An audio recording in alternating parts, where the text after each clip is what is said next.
Okay, so now that we have the world, I'm going to take a break from this. I think is in a good stage. And we're going to focus in building the characters and the enemies right now. So I created a folder previously inside the dev that's called Playtest Arena. And this is nothing more than the file, new level, the basic one. And the reason why I did this is because I like to keep everything separate for now, just so I can see the character without the context of the world and play with it, move around, see if everything is working fine. Then when that stuff is concluded, then we put in the world and test it in contest. That's just the way that I like to work, but if you want to put the character in the world and test the character in the world from right away, it's up to you too. When we were setting up our characters with paper ZD, you're going to remember that inside the blueprint, so this is the flipbooks that we created previously, and you can see some of them already walking around. And inside the blueprint characters, my player hero is essentially that animation sequence that we set up that has the character moving. As a matter of fact, look at this, sorry, not the head, the attack one. Wait, where was it? Oh, some of this loaded in a low resolution for some reason. I was a little bit confused. I think it was the dead one. But yeah, so right now we have this thing here, and this logic is not really yet related to gameplay, but at least we have a directional input setup. We're gonna have to set up inputs for the game, but for now, what we're gonna be doing is creating a blueprint for this gameplay. So inside my blueprints folder, I'm gonna go to the characters folder. I'm gonna right click blueprint class, and blueprints are what we use in Unreal if you don't want to use programming language. It's a visual programming. I don't know if it's calling language is the correct way to say it, but essentially it's node based, and you can connect nodes and work out the logic of the gameplay like that.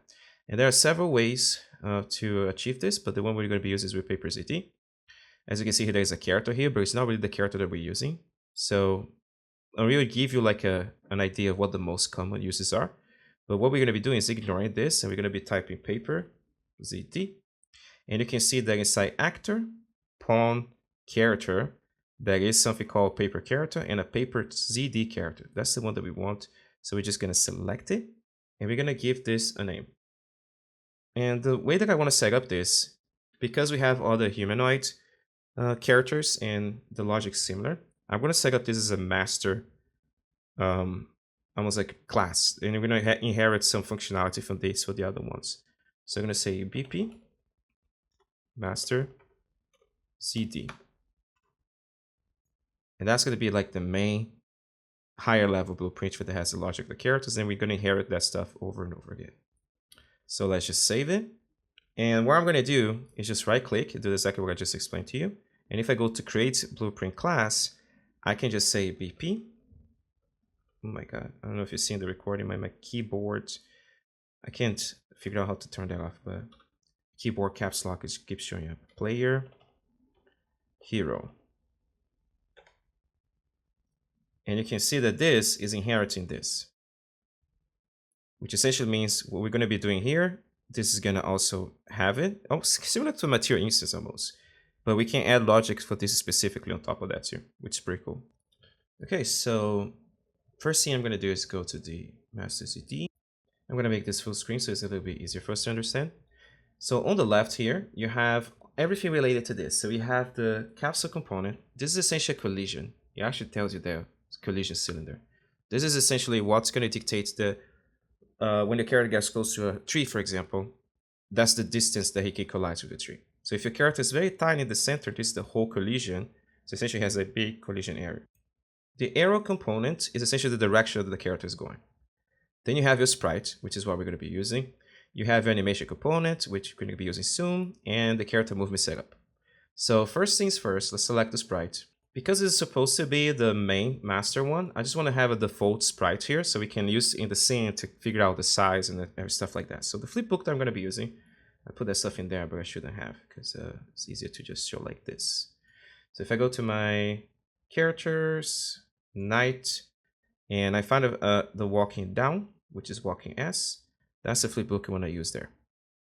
So there you go. You can see that the character is there. So if I save this, I compile that, I go back to my characters, master ZD, you can kind of see where the character is right now. And I can tell already there's something wrong, which is the location that the character is. But I wanted to bring your attention to something here. I have this is 1-to-1, and if you remember, each one of the squares is 1-to-1 meter.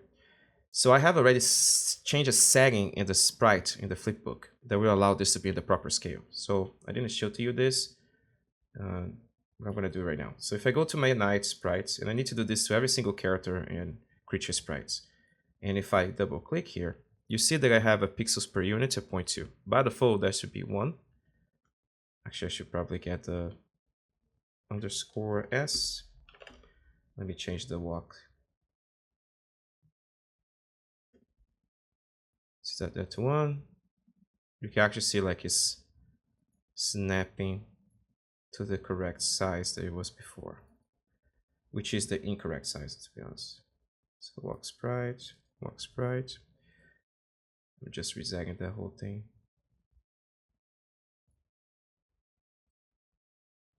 So when I look at my viewport, that's how the character looks like. And you could, in theory, just scale here and put 10 or whatever. But after searching this online and talking to some friends that use PaperZD, decided the best way to really approach this is to scale down here and get to a number that will make sense. So I applied this 0.2 into everything. That was what was recommended to me. And the explanation that I was given is that if you change the size here, sometimes there's some glitches when the character is moving. Unreal doesn't really understand that that's the full size of the character. I'm not entirely sure how wide that is, but that was what was recommended, and I trust who told me this, but I completely forgot to let you know. So with that size set up, I can start playing with this thing here and positioning where the character should be. Luckily for us, the base is very flat, so we can literally push this down until it intersects with the ground.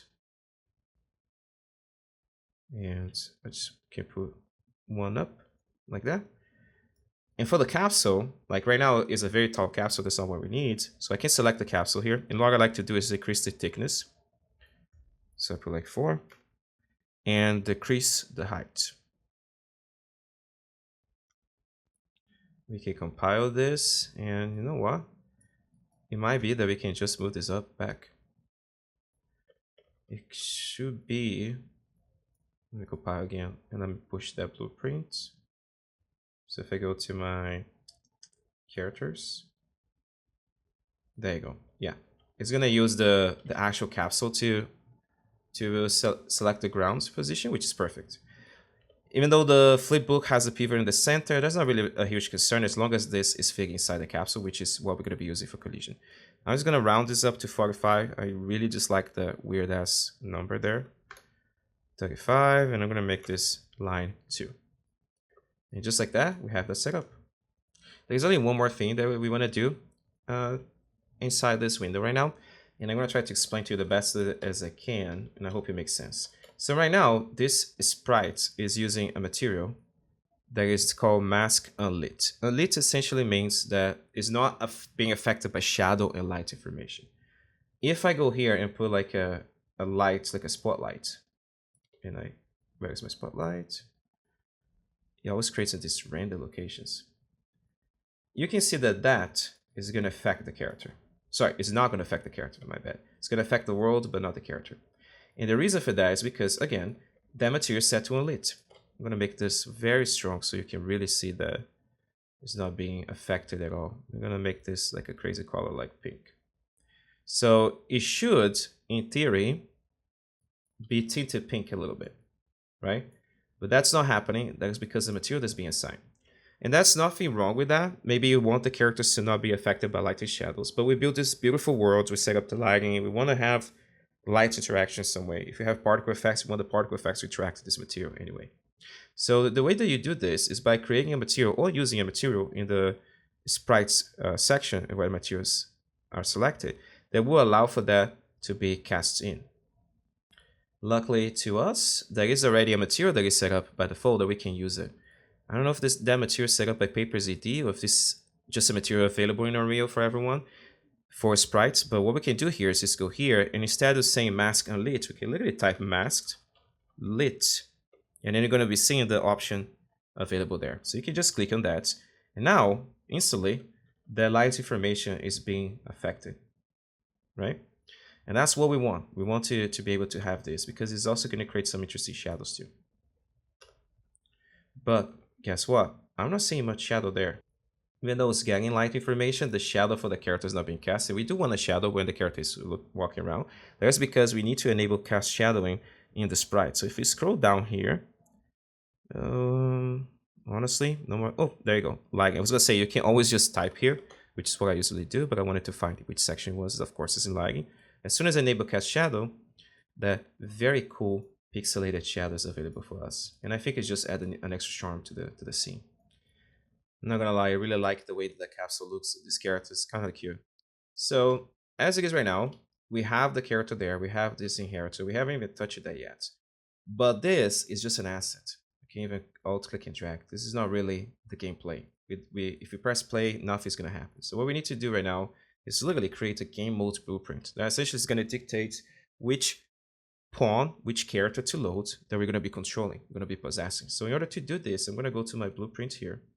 I'm gonna right click, I'm gonna go for a blueprint class. Before I even do that, just gonna close this so it's not distracting. Right click, blueprint class, and I'm gonna look for the closest thing that resembles what we need, which is the game mode base. So just click on that. I'm gonna say GM for game mode. Actually, let's do BP game mode to 5D. There you go. I think that's a better naming convention. Control Shift S to save everything, and let's just double click on that. All right, so the first thing we're gonna do here, we're gonna go to our default pawn class, and we're gonna pick our BP master ZT. That way, every time this game mode starts, that's the pawn that's gonna possess. In order for this to take effect, let's add this setup to our project settings. So I'm gonna go project settings. I'm looking for maps and modes. And I'm gonna say that the default game mode is the BP game mode 25D, the one that we just created. It's gonna propagate all the changes and the map. While we're at it, we can add the new world map to it, to both the editor startup and the default map. This does not mean that when I press play, I'm gonna load that level. It's not the case whatsoever. But when the engine opens, I'm gonna Ctrl Shift S, it's gonna load that thing. You can see if I press play right now, I cannot move, but the camera is possessing the play start there. So we're gonna have to set up the movement, and after that, set up a camera that's gonna view my character from away instead of just spawning right on top of it. So let's do that. So let's go back to our blueprint. I'm gonna actually create a new folder called gameplay. Gonna double click in it. Create a new folder called input. And that's essentially when I press something on the keyboard, that's gonna be my input. We're gonna put the control in there. Double click in there. And if you go to input here, right click input, you see there's a bunch of interesting stuff. What we need is the action of clicking on something and then the mapping context, like essentially what happens when I click on something.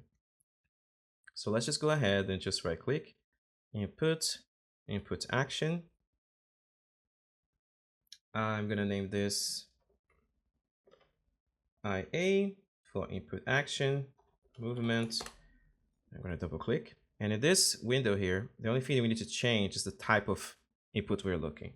Bool means yes or no. Float is just one axis. It actually tells you here, 2 axis is vector 2D, and then you have 3 axis X, Y, Z. That's a vector 3D. You might be tempted to pick 3D, but we're not going in Z axis, we're not flying. So what we need to do here is just pick an axis 2D vector, and that's pretty much all we need to do for this right now. So we can even close this for now, to be honest. Go here again, right click, input, and let's create a mapping for that.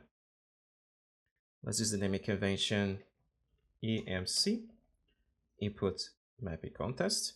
And let's just give a name to this. This is gonna be 2-5D. That's it. I feel like this name might be a little bit confusing, but let's leave that for now. Double click on it to open. Cool. So let's just go here to our mappings. It's going to give a drop-down menu with everything that is in the project. We only have one, which is easy. Sometimes if you have added the starter content, you're going to see a bunch of other ones. So just to pay attention to the name that you gave it. Let's click it. On the drop-down menu, you're going to see this. So essentially, it's going to ask which key do you want to press. And you can map here. So I say W. You can press another one. S. A. And D.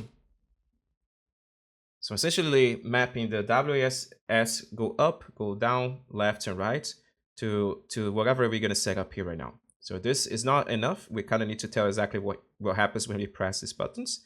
So let's just do that. So here's where it comes the confusing part when setting up this. It's always a little bit annoying.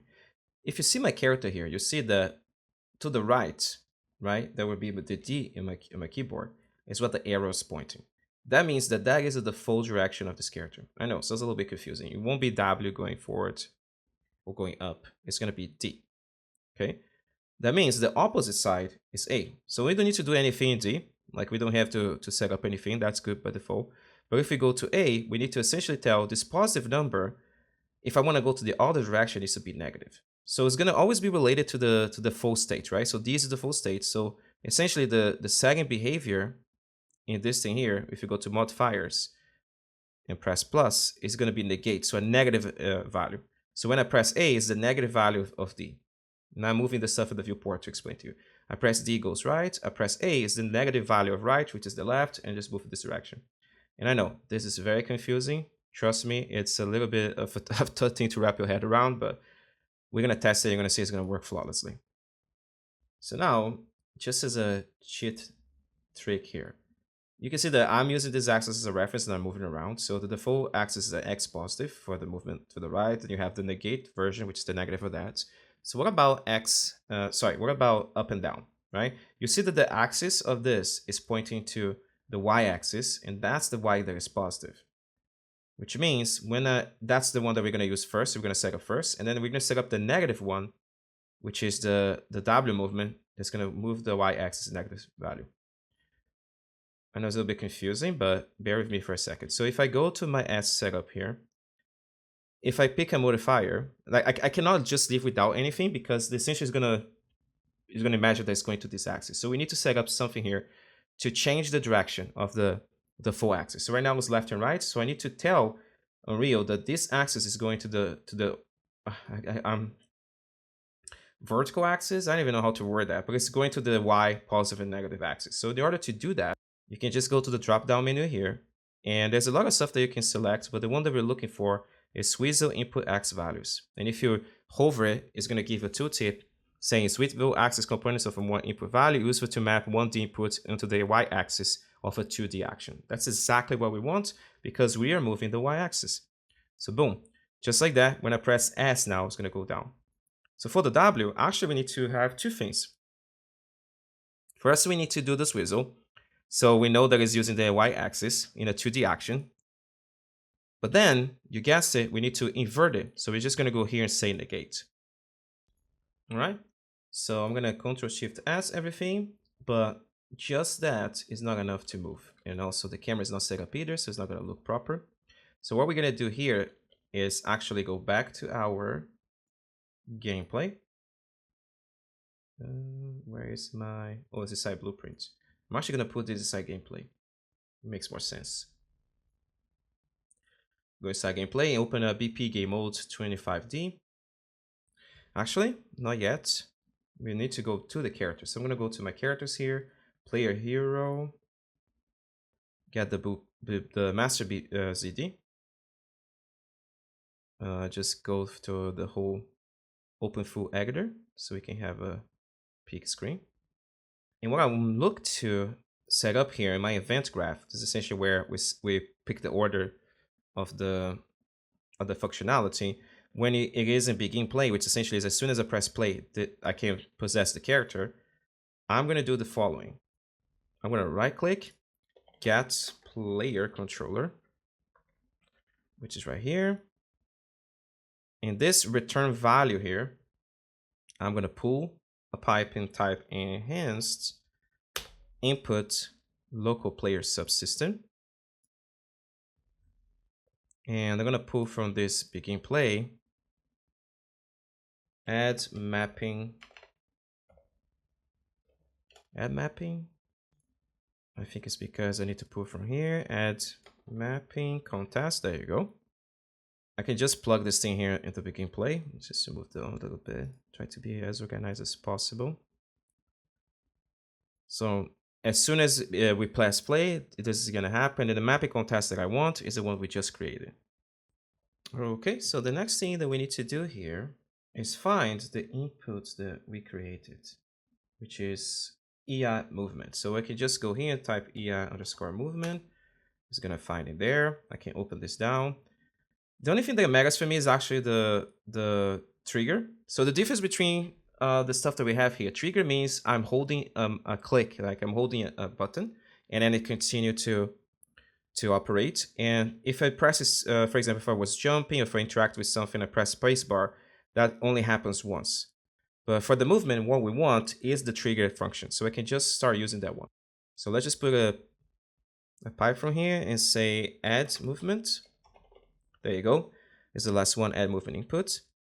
And that's pretty straightforward. So we need to select, we're going to have to do two of this because we have two axes, X, Y, and the negative version of each one of those. So we're going to deal first with the X. So in order to tell Unreal which one are we setting up first, just put one in the X there. And in the other one, just put one in Y. Both of those values comes from action value. So we actually need to break this into two vectors. So X go here, and Y goes all the way there. Double clicking this. And this pretty much is all that we need to do. So just explain to you what we did here. When I click and hold, this input is selected. I'm playing first with the X. That's why I'm setting up the X axis there. Then I'm going to do Y, and then it's going to do the negative already by itself. So I'm going to compile and save. And let's quickly test if it's working. There you go. I'm playing, and I can move around. Okay? And that's using the player start, not this thing here. The only thing that is a problem now is that I cannot see exactly what I'm doing. So I'm going to go to the gameplay here again. I'm going to go to characters, actually. I'm going to find my main one. And just temporarily, I'm going to go here and say spring arm. And I can just see my viewport, how that looks like. And I'm going to add to the spring arm a camera. And that essentially is going to allow us to visualize what we're doing. I'm going to rotate this spring arm in 90 degrees. And just for the sake of this type of game, I'm going to move 20 degrees up. And I think this should be enough for us to see what we're doing. I'm going to press play. That's the character right there. Left and right, up and down. And you can see that there is moving. The next step for the next class is make sure that wherever we click it, change the direction of the sprite. And also we're going to fix the height there. There's clearly an issue there. So see you next.